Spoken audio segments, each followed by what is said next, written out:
Welcome to the Wrestling Universe channel. My name is Cosk.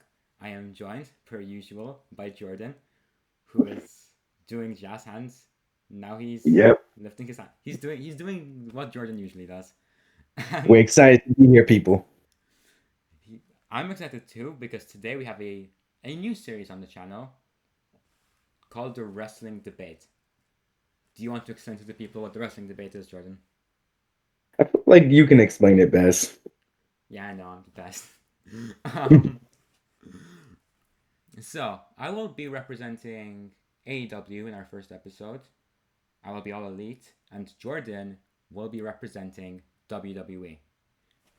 So, what is it exactly? I mean, we will give 5 reasons each to why our side is right. I will give 5 reasons why AEW is a better product. Jordan will give 5 reasons why WWE is a better product. And at the end, it's up to you to decide. You, the people. I'm democratic, I know. I'm the best. Oh, my fingers. No, over there. Hold on. There we go. There we Over go. there. Yay. Um, so, Jordan, I will give you the honor of starting. Thank you. Thank you. I'm a good man. Now, before we begin, just thought I'd give this little clarification right now. This is all in good fun. We're not trying to make any serious statements here. In fact, join us in the conversation, please. We would love to have you. To be talking to the fans, get a little engagement. But to begin, uh, one of the reasons I'm taking this side, and I believe WWE right now is better, is most titles right now in the WWE feel heavy, like feel like they got some heft and worth to them. We can start at the top.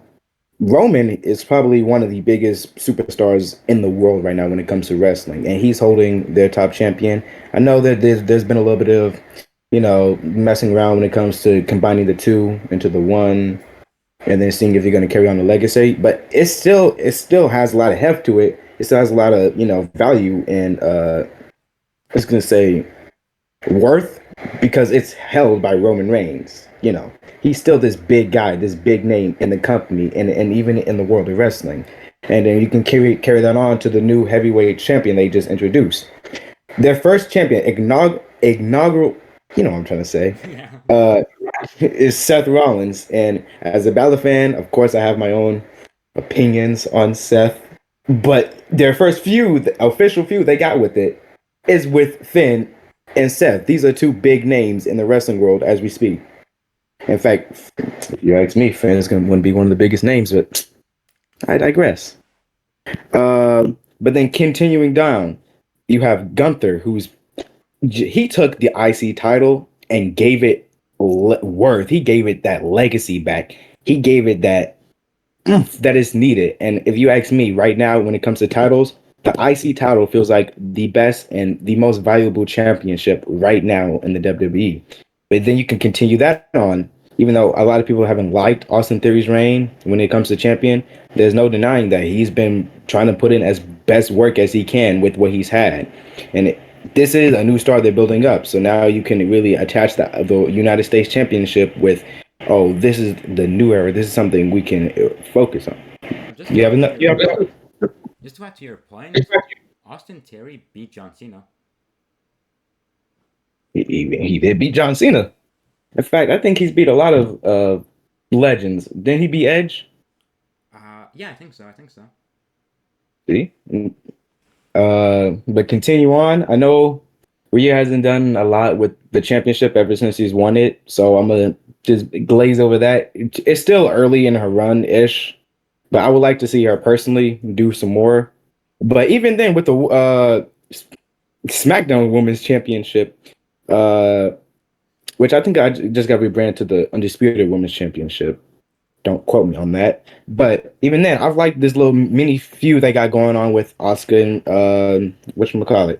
Well, it's really between Oscar and Charlotte that they got, but behind the scenes, it's Belair ready to get her get back on Oscar, and that's a good story that's adding worth to that title because now Belair is angry about losing that title. She's not just moving on.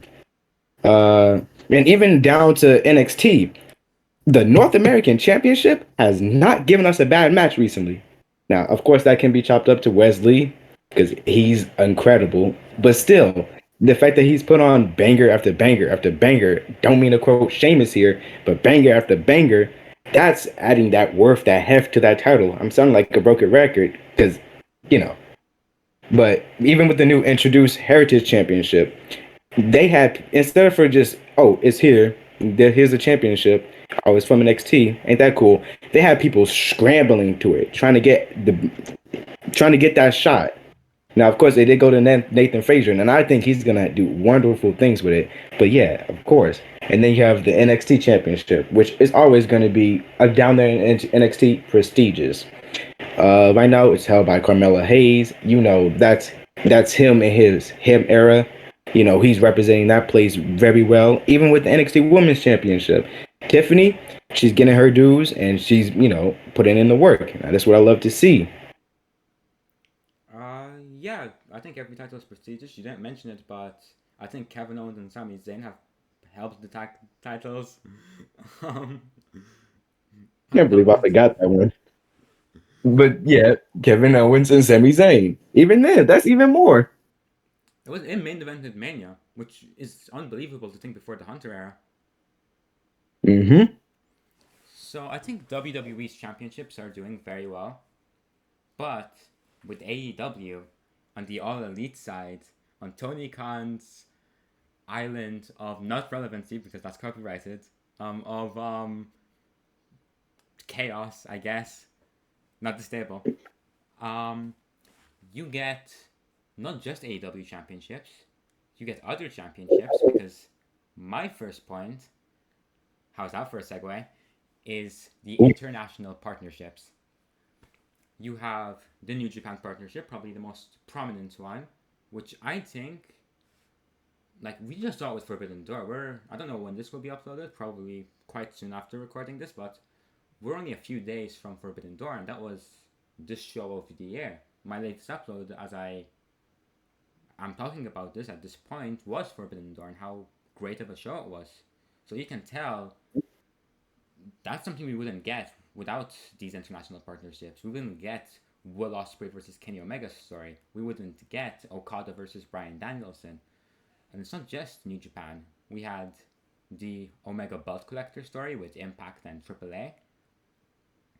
AAA had a big part in the early years of AEW. It's not just other companies, it's independent wrestlers going up. That's not something you see in the WWE, where these indie standouts get these one-off matches. I think it's great for test runs, too. I mean, you have W. Morrissey, or Big Bill now. He was an Impact guy, had like a one-off appearance, and that's how AEW knew, okay, this is the guy we want in our roster, and I think he's done a great job. Same for Jay White in a way. I mean, I think like Tony Khan was always going to get him, but that was almost like a test run for him on like weekly American television. Like he had his Impact run, but like, while I love Impact truly, like I'm a big Impact fan. I used to only watch Impact a few years back, so this is no disrespect to Impact, but Impact is a smaller arena.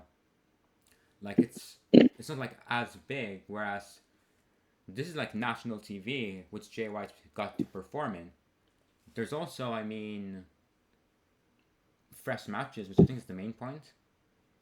You don't want one of your problems to be becoming stale, which I think is a problem WWE has faced for a long time. Of the point where like a lot of their matches, which it's lessened in the Triple H era, but it's not gone completely because their rosters are like so Confined. Yeah, you don't see people coming for one-offs. If you are on WWE TV, you are signed to WWE. So they also split their roster in like three. So it's rare to see a match be a first time ever. Whereas in AEW, it feels like you get it every week, or at least you get it first time ever in AEW. So I think that concludes my first point. I think one of AEW's biggest strengths is the Forbidden Door. Mm. You know what? Did I say I do? Even though being on this side, and I technically hate to do it while I'm on this side, I do agree. The Forbidden Door is what's it's able to allow a lot of character crossover, and it's what's a lot. It's a ew, Jesus. It's what's able. Sorry, I have a hard time speaking. It's what's able to keep a lot of freshness in AEW. But speaking of freshness, another reason I'm willing to debate for WWE is because they got a lot of fresh talent they're building up in NXT, like act like their own talent. Like this is people they're building up from the ground up. You know, you got the newest signings, even though you don't know. I don't think I know the names because I know they're still in the PC as we speak. But you got talents like Braun. You know, I know they didn't make that shift from the end. They from hiring off the indies to more moving over. But can you not say it hasn't been successful? Like look at stars like Sol Ruka. She she sat there in the PC. She enhanced herself. She came out. She was this fresh new talent. She was this fresh new talent, and people loved her. And now this is somebody that WWE can use and utilize in the future to get rid of that stale taste. A lot of people say they have. So you know, I think that's a I think that's a very good point, which pains me to say because I'm losing money from Tony Khan's checkbook. But no, to be serious, I think WWE's problem for a long time, in my opinion, especially during the budget cut phases, where was it felt like the same guys over and over again, and it feels like with the introduction of NXT 2.0, that's no longer a problem because I no longer think in the next 5 years it's gonna be the same guys. I'm thinking to the future now. I'm thinking to Carmelo Hayes. I'm thinking to Braun Breaker. I'm thinking to Tony. Tony. Not just NXT 2.0 guys, but like main roster guys who have started to succeed. Like Gunter is bound for the world championship, in my opinion. You These definitely get in there. fresh talents always help. Wrestling, when it's stale, it's not enjoyable to watch. I think it's the least enjoyable wrestling can be when it's stale and you feel like you've seen it before.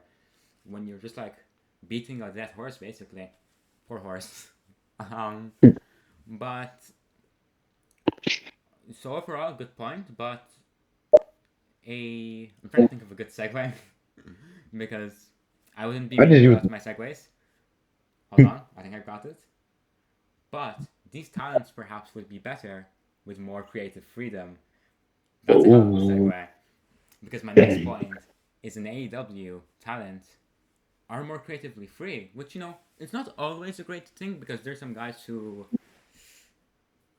perhaps shouldn't have creative freedom.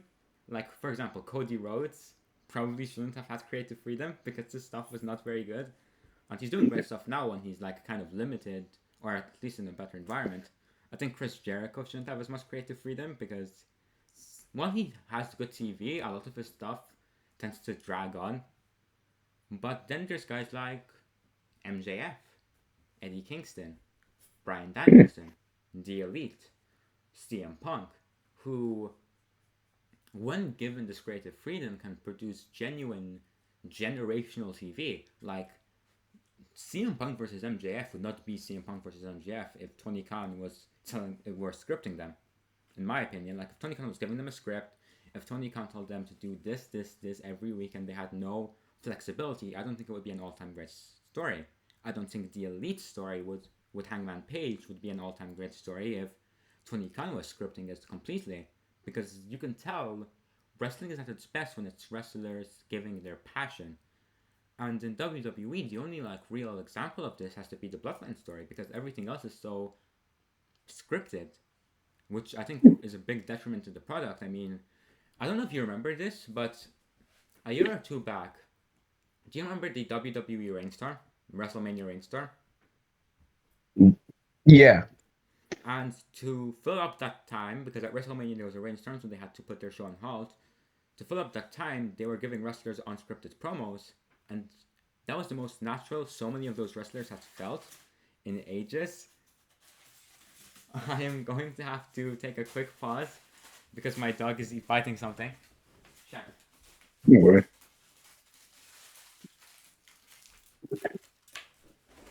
I love her, but she likes to interrupt me.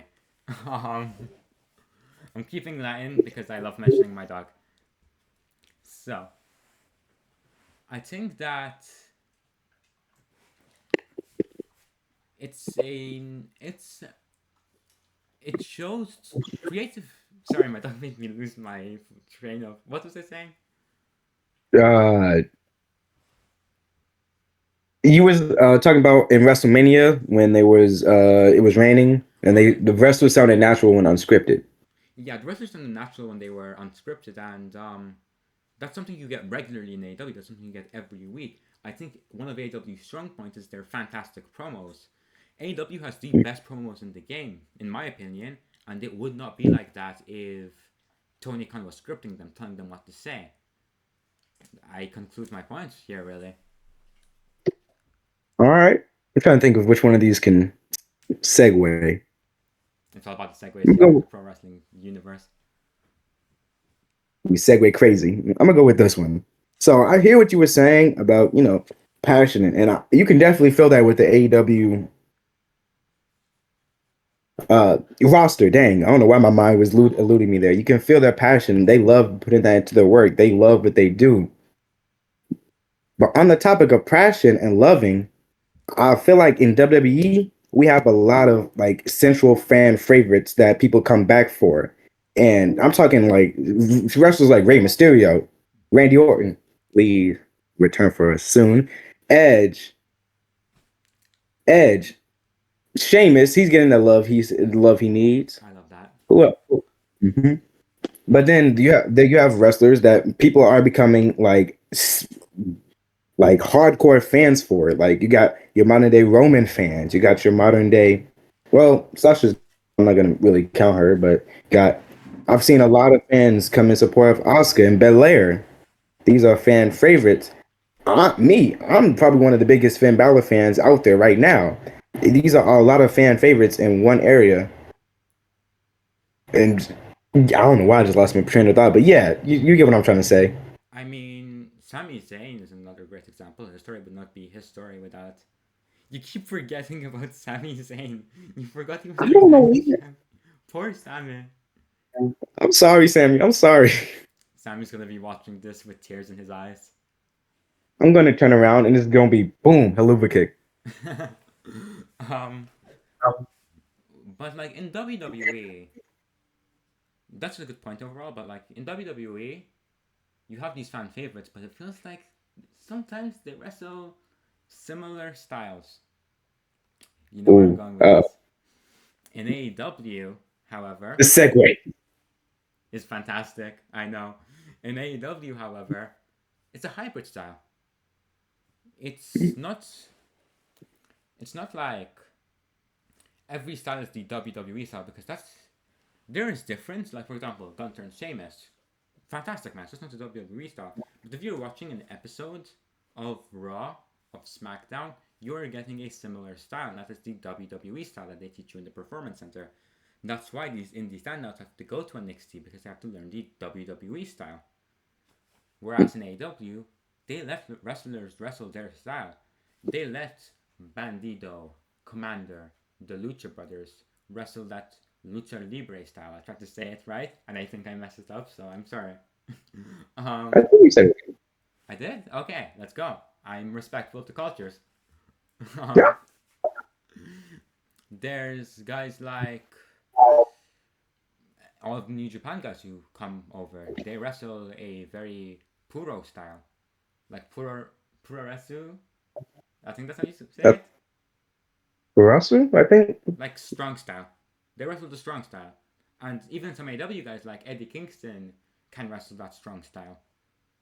Um, then you have technical wrestling gods like Brian Danielson. You have like the pure division, which sometimes comes up on AW, like Daniel Garcia, Wheeler Yuta, both very good at the pure division. Like the Blackpool Combat Club wouldn't be the Blackpool Combat Club. Entire thing is that it's just like different style. Like every style is different in AEW. No one wrestles the same style. There is no AEW style. It's the style that the wrestler is best at. They can perform their best at, which is why, in my opinion, the wrestling at AEW tends to be better than the wrestling in WWE because guys aren't limited. Like for example, Shinsuke Nakamura. I get that he's doing this for his health, so I respect it completely. he's getting old. He can't wrestle that style forever. But Shinsuke Nakamura, when he came in, was wrestling the WWE style, not the strong style, I guess. um, with other guys too, I mean, like, people are limited. Sheamus was limited for a very long time because, like, only in Triple H era was he allowed to occasionally wrestle that strong style that I think he's good at, like those hoss fights, because guys are kind of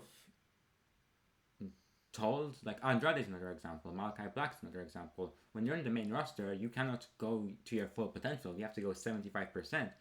Whereas in AEW, and sometimes, to their indictment, I will admit, go 110%.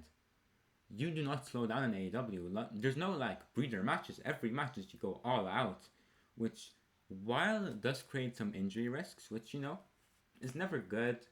You don't want people to get injured, which AEW used to have quite a problem with, although it's getting better now. It makes for very good television. It makes for very unique television. It's like this, as I said, this hybrid of all professional wrestling, this like mixed pot of the best of wrestling in one promotion, and I think that's why AEW has perhaps the best. This is going to be a statement. In my opinion, they have the best wrestling in the world. It's quite the statement. And I gotta say, my fault. I gotta say, I do like how AEW allows a lot of wrestlers to really work how they want to, and it really is entertaining all the time to see the mixture in styles. But speaking of entertaining styles, Ooh. that's something I'm gonna give WWE the point of. You saw that? You saw that trip? Okay, that's something I'm gonna give WWE the side of. I feel like their production overall is better. Like we can go down the classic path of video packages. Right now, how I feel in terms of America right now, ain't nobody doing it like WWE when it comes to their video packages. I Oh my God. disagree. I think NWA does a better job. That's a joke. That's a joke. I That's a haven't joke. seen, That's a joke. I was gonna say I haven't seen because you could have said that and I would have totally believed you, but I have right immense now respect to NWA. It's just I wouldn't watch it personally. But if you're an NWA fan, I have respect to you. Uh, we respect all wrestling fans, most wrestling fans. you can go on. I just wanted to show some disrespect specifically to Tyrus. I do not like Tyrus. Tyrus diss track coming soon. Let's go. But as I was saying, overall, yeah, they got better production. Like even when it comes to their events, they can go all out for the events when it comes to their stagecraft. Crown Jewel be having, I know some people have mixed feelings about Crown Jewel, but one thing you can always say, Crown Jewel is gonna have some amazing, like monumentum feeling stages, and those really add to that. This is a big fight feel. Not to quote WWE, but to quote WWE, it makes it give that big fight feel because now it's feeling grand. WrestleMania. I, I'm not sure how I felt. I can't really remember last year's WrestleMania off the top of my head like that, but usually WrestleMania. Yeah, jeez, I'm sorry, I can't talk. WrestleMania rings and stage crafts have been big, grand, and pretty pleasing to the eye. I would have to agree. Speaking from the All Elite side, AEW's one of their biggest problems has been lackluster production, which their production, like weekly, is pretty okay. But they've had a lot of production errors that have really damaged the show. Mainly the exploding barbed wire death match. Like the end of that was all about, good production basically. And it got messed up, and that was like an all-time embarrassing moment for the company. And the Chris Jericho fall, also bad production. So I think production is much more important in wrestling than most people give it credit for. But something a bit more important in wrestling than production? Wrestling. Because AEW is more wrestling focused than the WWE. I think if you watch Monday Night Raw, for example, you watch a 3-hour show, it's a segment. It's maybe like a 10-15 minute segment, right? It's a Mhm. 5 to 10 minute match. It's a segment, it's a segment, it's a segment, it's a match. It's a segment, it's a segment, it's a segment, it's a match. It's a segment. It's a match. Like there's not. There's much more segments on Raw than there's matches. To where if you like actually count the amount of wrestling that goes on in a Raw compared to the segments, it's like maybe less than 50% of the show, which is not the way I personally like. If you prefer segments to wrestling, then that's good for you. You know, I think segments can be great, but like I watch wrestling to watch wrestling. I love segments. I love good segments, but like I want to see the flippy guys do their cool flippy stuff. I want to see the technical guys do their cool technical stuff. That's why I love wrestling. So when there's 20 minutes of wrestling in an hour, I'm thinking, why am I watching this? I want to watch some wrestling. Whereas in AEW, you usually start with a wrestling match that goes on a good 10 to 15 minutes. Then you have a segment. Then you have a wrestling match. And usually, most of the time, you have these big segments, which is needed in wrestling because stories matter. While I prefer wrestling to segments, I prefer stories to wrestling. It's like this circle of confusion. But so while yes, you should have segments on, I think wrestling needs to play a big part, and I think AEW does something better than WWE in the sense their matches develop their stories better than WWE's matches develop their stories. There's a lot of matches in WWE, you watch them and it's like, okay, this felt like kind of filler almost, just to say we're a wrestling show. But in AEW, when you're watching the match, it's like this match developed the story. Stories develop by what happens in the match quite regularly, whereas the only time I can really say that for WWE is with the Bloodline segments. Like the Bloodline is really the only stable in WWE where stuff gets developed by matches. And I conclude my point. Huh. Let me think. Let me think. Let me think. I'm trying to think of a segue. They're very important. hmm I see what you're talking about when you say, AEW is more match heavy. Usually, when people ask about, because I do express my love for wrestling with other people, and people will always say, "Oh, WWE this, WWE that," and I'll try to explain different styles, and I'll say WWE is more of a theater style of wrestling, if that makes sense, right?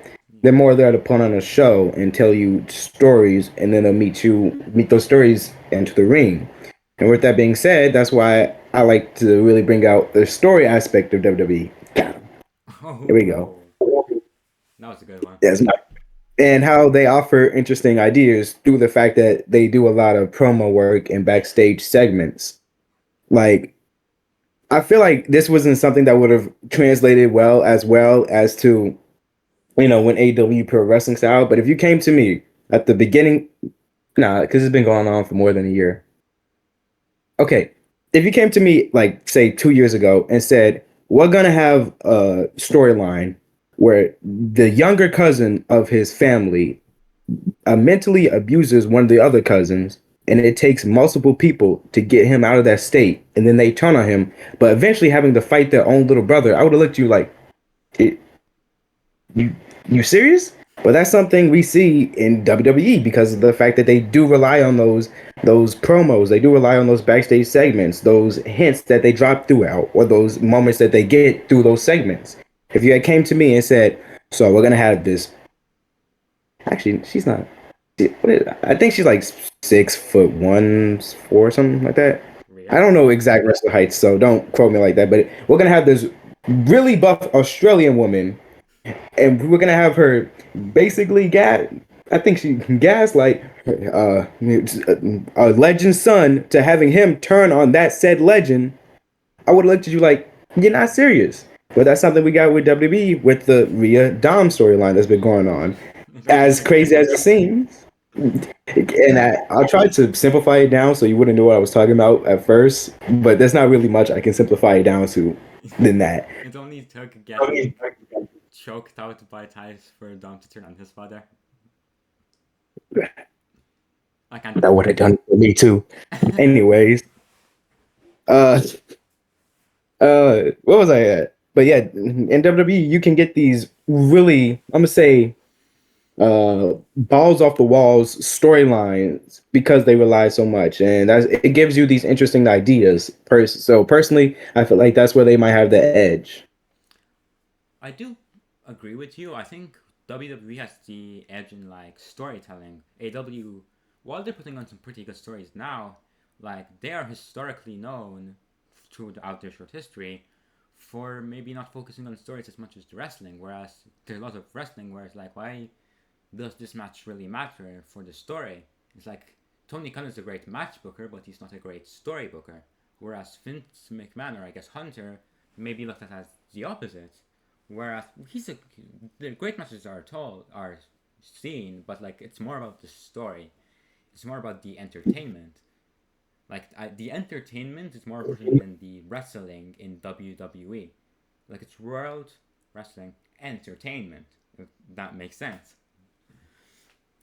But while WWE has these great stories, it feels like there's a lot of filler on their TV, in my opinion. It feels like there's not a lot of important matches. It feels like there's only a few segments with good, good, wordy television that's like that you want to see, like maybe like 2 to 3 a show. Whereas in AEW, my argument is that the TV matters more than WWE. That was a segue. Wasn't my best segue, I'll admit, but we got there at the end. It's quick note. You know what we need in the future? You need to get like an air horn for this series. So every time it's a segue, I will invest. I invested in a new mic, new camera. Next is the air horn. But yeah, I think the TV in AEW matters more than in WWE. I feel like because they have a bigger gap between their pay-per-views, a lot of big moments happen on TV, whereas in WWE, where big moments do happen on TV, but it feels like it's just to set up the next pay-per-view. Because their pay-per-views are every 4 weeks, for the most part. That's like the average time, it's like once a month. Whereas in AEW, they have these big TV specials, like Winter is Coming. They had, for example, this 30-minute Iron Man match a few weeks ago with MJF and Adam Cole. They have these great wrestling matches, these great segments, because there's such a long period in between their pay-per-views that they can do that. CM Punk's return to wrestling, arguably their biggest moment of all time, wasn't on pay-per-view, it was on TV. Like, what other great moments have happened on TV? I mean, El Hijo del Vikingo versus Kenny Omega was on TV. Bryan Danielson versus Kenny Omega was on TV. Anything Kenny Omega has done on TV is on TV, basically. Didn't we get the Takeshita turn on TV? Takeshita turn? Or am I tripping? You were tripping. That was at Anarchy in the Arena. Oh yeah. We had the Don Callis turn on TV though, which was arguably a bigger turn because they had been partners for years. I mean, so many big moments happened on TV. Jay White's debut, a lot of debuts have happened on TV, basically. It's like AEW is must-watch TV for me because you don't know what's gonna happen. You don't know if a title's gonna switch. Kenny Omega, he's like the king of TV basically because I keep bringing up his name, but he won the AEW World Championship on TV, which was arguably the most important reign in AEW's history. CM Punk versus MJF 1 was on TV. Like, I think I don't like my time being wasted, and sometimes when I'm watching WWE and I'm seeing like this 5-minute random tag match between like a mismatch tag team, like I don't know, Carmella and Chelsea Green. I like their work, but like them going up against this random tag team who they've faced 3 times, like that feels like a waste of my time. Whereas in AEW, it feels like they have so much going on that they cannot waste any time. It's like very rare for something to go on that there's bad stuff, of course. AEW is not perfect, but there's nothing that's wasting your time. Everything is developing the plot, in my opinion at least. And I conclude my last point. I will like the paycheck now. Tony to come in my mail any day now. This check I'm getting from Hunter is gonna have me eating for years. Let's go. For legal reasons. This is a joke. Don't sue us, please. We're poor. Anyway, do you still want to go over the Money in the Bank pay-per-view and predictions? Yes. So that's a teaser for what we're doing next. Ooh. Ooh. So your last But point? Or what'd you say? what's your last point? I thought that was my last point. Let me see. Production. That's one, two, three, four. Have I only given four? Um. One. Did I mention NXT? Yes. Okay. So we are I think battle that's it. counting here at the Pro Wrestling Universe, but we will leave this in not only because I'm lazy and I have a lot to edit, but because we want to show you we're imperfect. That makes us relatable. This is thinking 5 steps ahead. I've been Kosk. I have been joined by my man Jordan, and this Love you all. was wrestling.